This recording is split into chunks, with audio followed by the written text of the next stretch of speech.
केंद्रीय गृह मंत्री अमित शाह लोकसभा चुनाव से पहले बंगाल भाजपा इकाई को निराश कर दिए हैं, क्योंकि जब हमने देखा कि सोमवार की रात को आधी रात को पहुंचे हुए थे भाजपा अध्यक्ष जेपी नड्डा और केंद्रीय गृह मंत्री अमित शाह, और बीते कल ही उन्होंने कालीघाट मंदिर में पूजा अर्चना की। यहां तक कि उन्होंने बड़ा बाजार स्थित एक गुरुद्वारा में मत्था भी टेका। और इसी के इतर जब उन्होंने दोपहर को न्यू टाउन स्थित एक होटल में समीक्षा बैठक भाजपा नेतृत्व के साथ की, तो इस दौरान उन्होंने जो कहा वो इसी बात को बयान करता है कि क्या भाजपा को, बंगाल भाजपा इकाई को केंद्र सरकार की तरफ से नहीं मिलेगा कोई सहयोग। जी हां, बीते कल ही समीक्षा बैठक के दौरान केंद्रीय गृह मंत्री ने यह साफ कर दिया है कि जो लोकसभा चुनाव भाजपा इकाई, बंगाल भाजपा इकाई लड़ेगी, उसमें केंद्र सरकार या फिर किसी भी जांच एजेंसी के भरोसे वे ना लड़े, बल्कि वोटों के लिए वो यहां चुनाव लड़े और अपने पार्टी संगठन को मजबूत करे टीएमसी के अगेंस्ट लड़ने के लिए। आपको बता दें कि लोकसभा चुनाव आने से पहले ही सभी पार्टी दल ने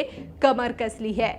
बीजेपी भी कमर कसती नजर आ रही है। यही वजह है कि जिस दिन गीता पाठ कार्यक्रम का आयोजन हुआ उसके ठीक एक दिन बाद केंद्रीय गृह मंत्री और भाजपा अध्यक्ष जेपी नड्डा बंगाल दौरे पर पहुंच गए। तो वहीं अगर बात करें तो तृणमूल कांग्रेस की, आपको बता दें कि तृणमूल कांग्रेस और कांग्रेस इन दोनों के बीच ही सीट शेयरिंग को लेकर चर्चा जोरों पर है। चूंकि ये दोनों पार्टी ही इंडिया गठबंधन में शामिल है, इंडिया गठबंधन को बनाया गया है, विपक्ष जो एकजुट हुई है ताकि केंद्र की सत्ता से बीजेपी की सरकार को हटा सके।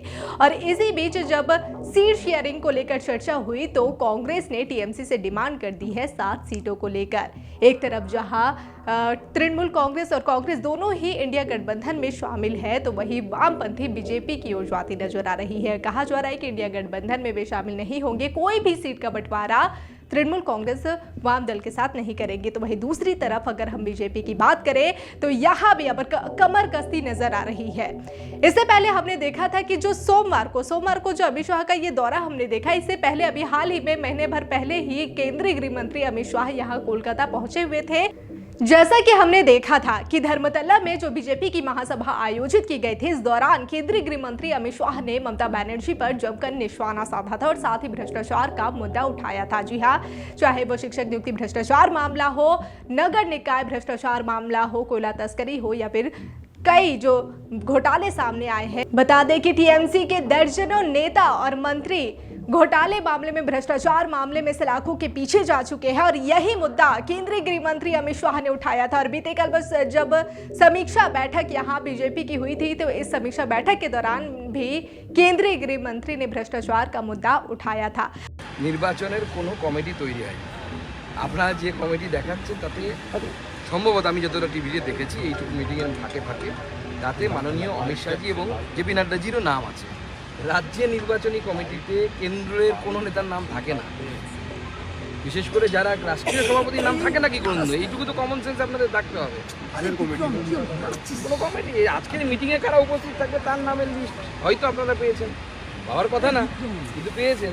আজকের মিটিংয়ে যারা উপস্থিত বিশেষ কি নির্দেশ আপনাদের কাছে দিয়ে গেলেন? কথা মাথায় রেখে কি 24কে সামনে রেখে ভারতীয় জনতা পার্টি আগামী দিনের রোডম্যাপ কি হবে সেই রোডম্যাপের কথা আমরা বলে গেছি। রোডম্যাপ তো আমি বাইরে বলতে পারবো না রাজ্য সভাপতি হিসেবে, সেই রোডম্যাপ অনুসারে চলবো। এবং মাননীয় গৃহমন্ত্রী তার সোশ্যাল মিডিয়ার বক্তব্যে নিশ্চয়ই বলেছেন, আপনারা লাইভ দেখতে পেয়েছেন, যে 35টি সিটের টার্গেট, সেই টার্গেটকে সামনে রেখে আমরা অনেকটা টাফ মনে হচ্ছে না 35টা সিট এই রাজ্যে আপনাদের? রাজনীতি মাত্র টাফ, জীবন টাফ, ওটা নিয়ে ভেবে লাভ আছে, টাফের কোনো বিষয় নেই। আপনাদের এই 35টি লক্ষ্যমাত্রা শুনে উনি বলছেন যে 3 কেন 5টাও দুদিনের বাংলাদেশে পাবেন না। দেখুন 3 পাবো কিনা জানি না, 35কে মাঝখানে একটা পয়েন্ট বসালে 3.5 হয়, আর উনি 3.5 বছর জেল খেটেছেন। आपको याद होगा कि पहले भी जब केंद्रीय गृह मंत्री अमित शाह यहाँ बंगाल दौरे पर पहुंचे थे तो इसके विरोध में टीएमसी ने प्रदर्शन किया था विधानसभा के बाहर। हाथों में बैनर पोस्टर लिए टीएमसी का विरोध पर प्रदर्शन देखने को मिला था। तो वही आपको बता दें कि एक बार फिर महीना भर गुजरने के अंदर ही एक बार फिर से जब केंद्रीय गृह मंत्री अमित शाह का ये बंगाल दौरा देखने को मिला है, तो इसे लेकर टीएमसी एक बार फिर से हमलावर होती नजर आ रही है। टीएमसी का मानना है, उनका आरोप है कि लोकसभा चुनाव को देखते हुए जो बीजेपी है उन्होंने प्रचार शुरू कर दिया है। तो वहीं देखा जाए तो लोकसभा चुनाव को लेकर केंद्रीय गृह मंत्री अमित शाह का ये दौरा भी काफी अहम माना जा रहा है, क्योंकि इस लोकसभा चुनाव को लेकर रणनीति इस समीक्षा बैठक में बनाई गई है। लोकसभा चुनाव को देखते हुए दल बदलू नेताओं को भी टारगेट करने को निर्देश दिया गया है। हमने देखा है कि जब भी कोई चुनाव सामने आता है तो दल बदल की रणनीति यहाँ देखने को मिलती है। यही वजह है कि पहले ही गृह मंत्री अमित शाह यहाँ कोलकाता पहुंचकर समीक्षा बैठक कर इस संबंधित मामला के यहाँ के जो बीजेपी इकाई का नेतृत्व है उन्हें देखने को कहा है। बहरहाल अब देखने वाली बात होगी कि जो लोकसभा चुनाव आने हैं और सभी पार्टी दल, एक तरफ विपक्षी दल एकजुट हो चुकी है इंडिया गठबंधन बनाकर, तो वहीं दूसरी तरफ जो बीजेपी भी कमर कसती नजर आ रही है और लगातार एक के बाद एक जो दौरा इनका चल रहा है लोकसभा चुनाव में, क्या कुछ परिणाम निकलकर सामने आता है। पल पल के अपडेट के लिए बने रहिए डिजिटल खबरीलाल के साथ। खबरें आपकी, नजर हमारी।